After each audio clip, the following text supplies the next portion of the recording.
90문까지 살펴보게 될 텐데 소리문답은 107문까지 있습니다. 1년은 넘게 이렇게 소리문답을 살펴보고 있고 이제 거의 끝나갈 그런 단계가 되어지는데 왜 이걸 배워야 되느냐? 맨 처음에 여러분들에게 소리문답을 강의하겠다라고 말씀을 드리면서 여러분들에게 드렸던 말씀이 우리 신앙의 가장 기본적인 것들입니다. 그래서 우리가 내 머릿속으로는 알고 있는데 누군가가 어떤 걸 물어보게 되어지면 내가 정리가 되어 있지 않으면 알고 있음에도 설명하기가 어려워지는 것이죠. 그래서 우리가 왜 배워야 되느냐? 나는 알고 있지만, 그래서 나는 얼마든지 그것을 고백하고 있지만 누군가 나에게 무언가를 물어보게 되어질 때 대답할 말이 있어야 되는데 그것이 우리가 정리가 되어지지 아니하면 결국 대답할 수 없게 되어지는 것이죠. 그래서 나중에도 얘기하겠지만 우리가 하나님의 말씀을 듣고 읽고 이런 것들도 너무나도 중요하지만 왜 하나님의 말씀을 공부해야 되느냐? 공부를 해야 정확하게 알게 되어지고 정리가 되어지고 누군가에게 자신 있게 이 모든 것들을 설명할 수 있게 되어지는 것이죠. 자, 우리는 십계명에 대해서 배웠습니다. 십계명을 왜 주셨느냐? 그냥 알고 있으라고 주신 것이 아니라 그 말씀을 지키며 살아가라, 이런 의도에서 하나님께서 십계명을 주셨다고 말씀을 드렸습니다. 근데 우리 인간들, 특히나 부패하고 죄성을 가진 인간들은 이 말씀을 온전히 다 지킬 수 없다라고 말씀을 드렸죠. 하나님의 말씀을 온전히 지키지 못하면 하나님의 말씀을 지키지 못한 결과가 진노와 저주를 받아 마땅한데, 그래서 우리는 다 진노와 저주를 받아야 함에도 하나님께서는 우리로 하여금 진노와 저주를 받지 않을 수 있는, 그 진노와 저주를 피할 수 있는 길을 우리에게 주셨다고 말씀을 드렸습니다. 그래서 하나님께서 그리스도인들을 위하여 하나님의 진노와 저주를 피할 수 있는 길을 열어두셨는데 그것이 뭐였냐? 우리가 85문에서 살펴보았죠. 먼저 우리가 85문을 복습하면서 한번 읽어보도록 하겠습니다. 우리가 우리 죄를 인하여 하나님께 받을 진노와 저주에서 구해주려고 하나님께서 우리에게 요구하시는 것이 무엇인가? 답도 읽어볼까요? 우리가 죄를 인하여 하나님께 마땅히 받을 진노와 저주에서 구해주려고 하나님께서 우리에게 요구하시는 것은 예수 그리스도를 믿는 것과 생명에 이르는 회개와 그리스도가 구원의 유익을 전하시는 모든 외적인 수단들, 말씀, 세례와 성찬, 기도를 성실히 사용할 것을 우리에게 요구하신다. 하나님께서 진노와 저주를 피할 수 있는 길을 열어두셨는데 우리가 배웠던 것이 뭡니까? 예수 그리스도를 믿는 것이 하나님의 진노와 저주를 피할 수 있는 길이다, 그렇게 말씀을 드렸고, 지난 시간에는 생명에 이르는 회개가 하나님의 진노와 저주를 피할 수 있는 길이다, 이렇게 말씀을 드렸습니다. 이제 우리가 그리스도가 구원의 유익을 전하시기 위해 모든 외적인 수단들을 성실히 사용할 것을 우리에게 요구하시는데 그 외적인 수단들이 뭐냐? 말씀과 세례와 성찬과 기도라고 하는 것입니다. 오늘부터는 구속의 유익을 전하는 외적 수단들을 살펴보게 되었는데 소위문답 88문은 이렇게 얘기를 합니다. 읽어보겠습니다. 그리스도께서 우리에게 구속의 유익들을 전하시는 외적 수단들은 무엇입니까? 답도 읽습니다.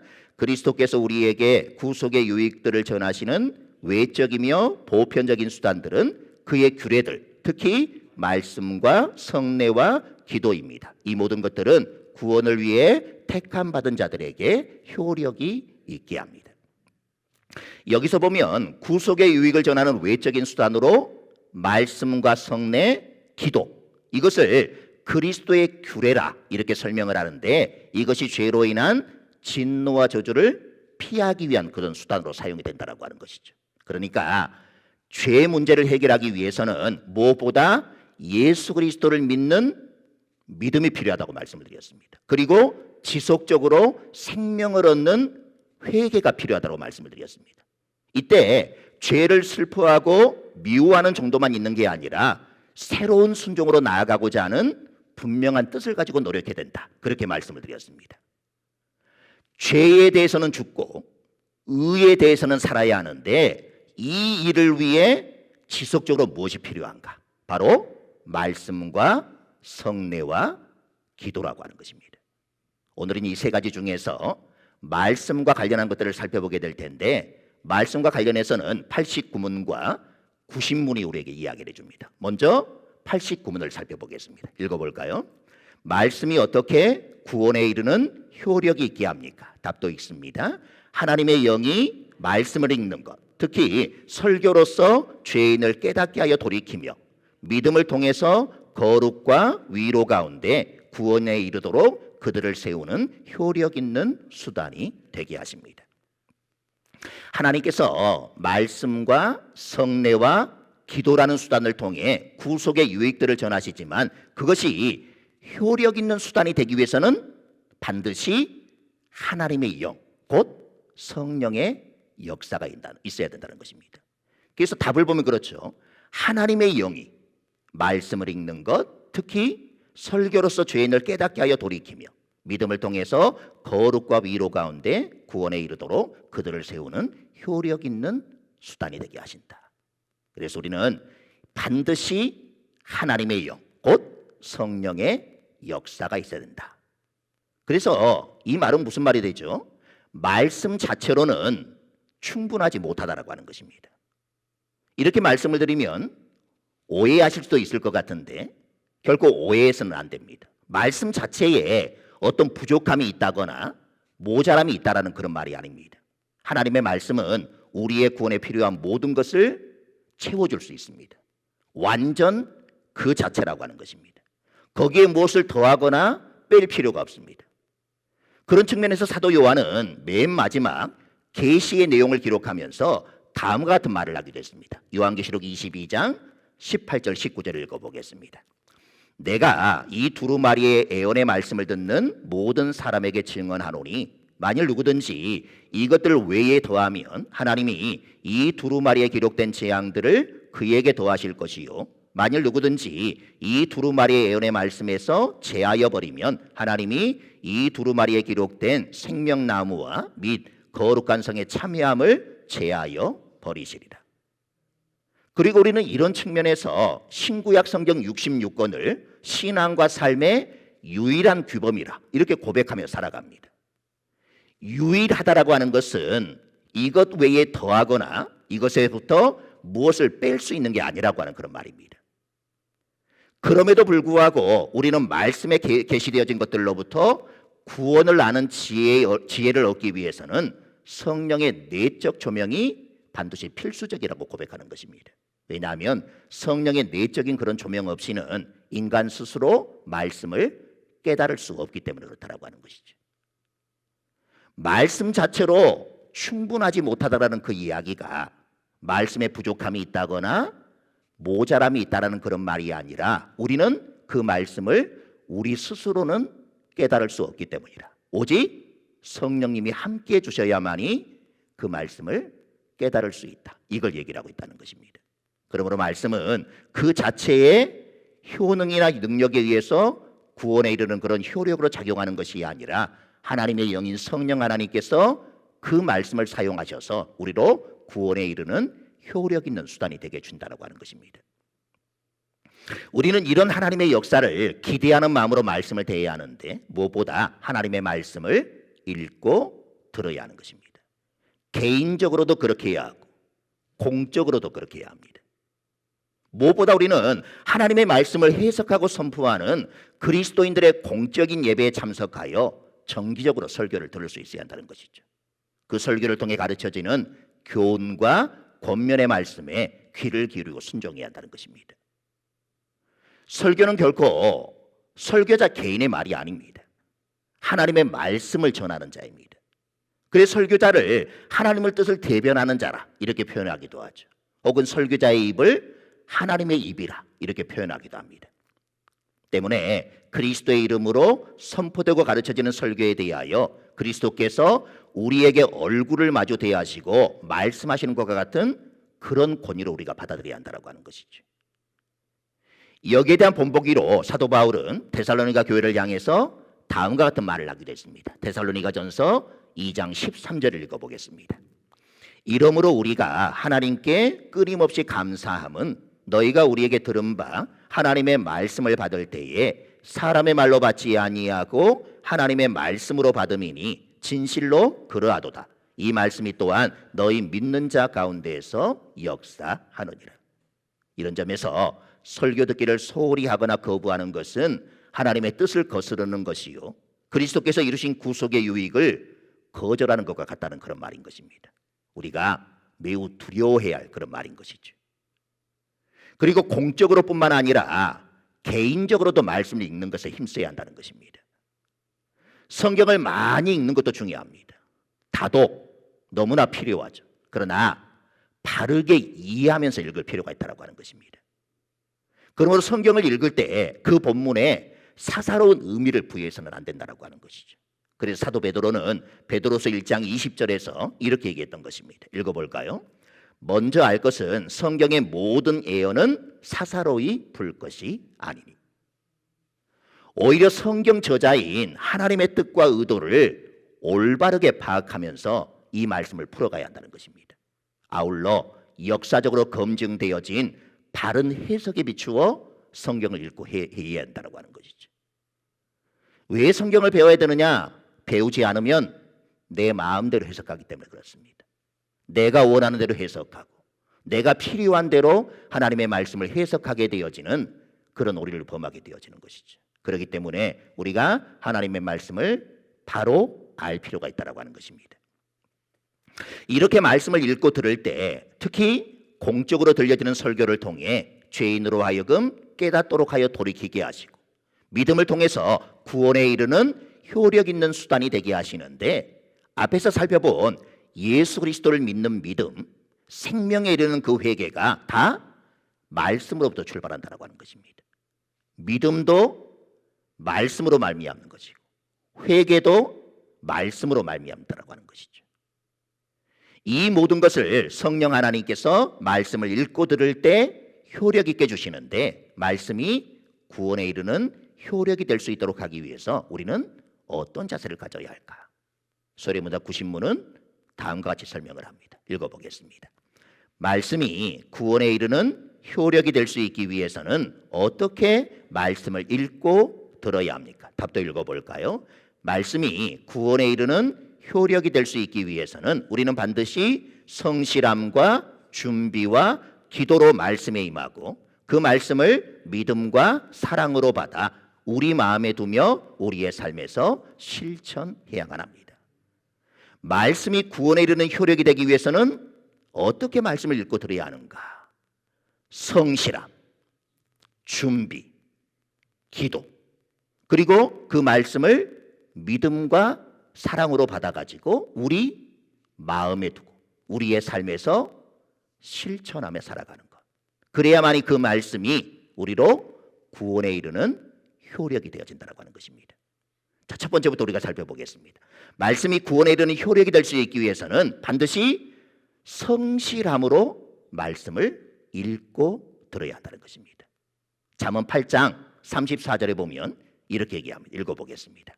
누구든지 내게 들으며 날마다 내 문 곁에서 기다리며 문설주 옆에서 기다리는 자는 복이 있나니. 내게 듣되 날마다 듣기 위하여 그 곁에서 기다리는 자가 복이 있다. 이렇게 말씀합니다. 그런 자세로 말씀을 읽고 들어야 한다는 것입니다. 그러면 우리는 매일매일 규칙적으로 말씀을 읽고 들어야 합니다. 주중에는 개인적으로 말씀을 읽어야 하고 공적 예배 때는 빠지지 않고 그 말씀을 듣도록 힘쓸 수 있어야 한다고 하는 것이죠. 자, 두 번째는 준비가 필요하다고 하는 것입니다. 누가복음 8장 18절 읽어보겠습니다. 그러므로 너희가 어떻게 들을까 스스로 삼가라. 누구든지 있는 자는 받겠고 없는 자는 그 있는 줄로 아는 것까지도 빼앗기리라 하시니라. 그러므로 주의 깊게 읽고 들어야 한다는 것입니다. 특히 우리는 사도 베드로의 권면처럼 갓난아이가 젖을 먹으려고 하는 것처럼 순전하고 신령한 젖을 사모하는 그 마음으로 읽고 들으려고 해야 한다고 하는 것입니다. 그리고 그런 마음은 하나님의 말씀을 듣는 것으로만 끝나서는 안 되고 따르고자 하는 그런 마음으로 들어야 한다고 하는 것이죠. 세 번째는 기도해야 된다고 하는 것입니다. 앞서 언급한 것처럼 말씀을 깨달을 수 있는 능력이 우리에게는 없습니다. 때문에 깨닫게 해달라고 겸손하게 기도해야 된다고 하는 것이죠. 나가 말씀을 깨닫는다고 해서 다 그 말씀대로 따르는 것은 아닙니다. 우리에게는 말씀을 따를 수 있는 능력도 없습니다. 때문에 깨달은 말씀에 대하여 따를 수 있는 은혜를 주시도록 기도해야 된다고 하는 것이죠.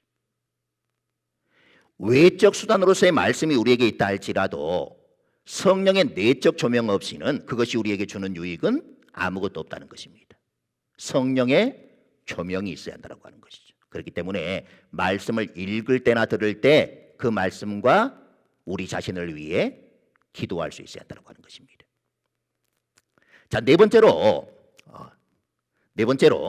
말씀을 믿음과 사랑으로 받아 마음에 두어야 한다는 것입니다. 하나님의 말씀을 읽고 들을 때 그 말씀 하나하나가 하나님의 말씀이라는 사실을 믿어야 한다고 하는 것이죠. 히브리서 4장 2절에 의하면 이렇게 말씀합니다. 읽어볼까요? 그들과 같이 우리도 복음 전함을 받은 자이나 들은 바 그 말씀이 그들에게 유익하지 못한 것은 듣는 자가 믿음과 결부시키지 아니함이라. 들은 바 그 말씀이 우리에게 유익하지 못한 것은 듣는 사람이 믿음과 결부시키지 아니하기 때문이라. 이렇게 말합니다. 왜 말씀에 유익이 없는가?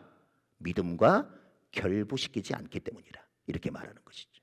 그러므로 이 말씀이 하나님의 말씀이라는 사실을 믿어야 합니다. 그리고 하나님은 이 말씀을 통해 우리를 유익하게 하신다는 것을 믿어야 한다고 하는 것이죠. 그리고 이 말씀을 대할 때 사랑하는 마음을 가져야 합니다. 사랑하기 때문에 사모하는 마음도 가져야 합니다. 그 사모함이 하나님의 말씀을 마음에 새기는 데까지 가야 한다고 하는 것이죠. 다윗은 시편 119편 11절에서 이렇게 고백합니다. 읽어보겠습니다. 내가 주께 범죄하지 아니하려 하여 주의 말씀을 내 마음에 두었나이다. 죄에서 떠나 거룩한 삶을 위해 말씀을 마음에 두는 것은 다른 그 어떤 것보다 더 가치 있는 일이라고 하는 것이죠. 다섯 번째로는 말씀대로 실천해야 한다는 것입니다. 야고보서에 보면 믿음과 행함의 문제를 논할 때 행함이 없는 믿음은 그 자체가 죽은 것이라 이렇게 표현하기도 하는데, 참된 믿음이라고 하는 것은 반드시 행함으로 나타나게 되어 있다고 하는 것입니다. 물론 참된 믿음이라 할지라도 우리 안에 있는 부패성과 연약함 때문에 말씀이 막힌 것처럼 생각되어지기도 합니다. 그래서 사도 바울도 로마서 7장 21절부터 23절까지 이렇게 고백을 했습니다. 읽어보겠습니다.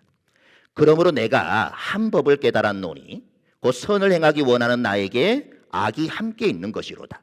내 속 사람으로는 하나님의 법을 즐거워하되 내 지체 속에서 한 다른 법이 내 마음의 법과 싸워 내 지체 속에 있는 죄의 법으로 나를 사로잡는 것을 보는도다.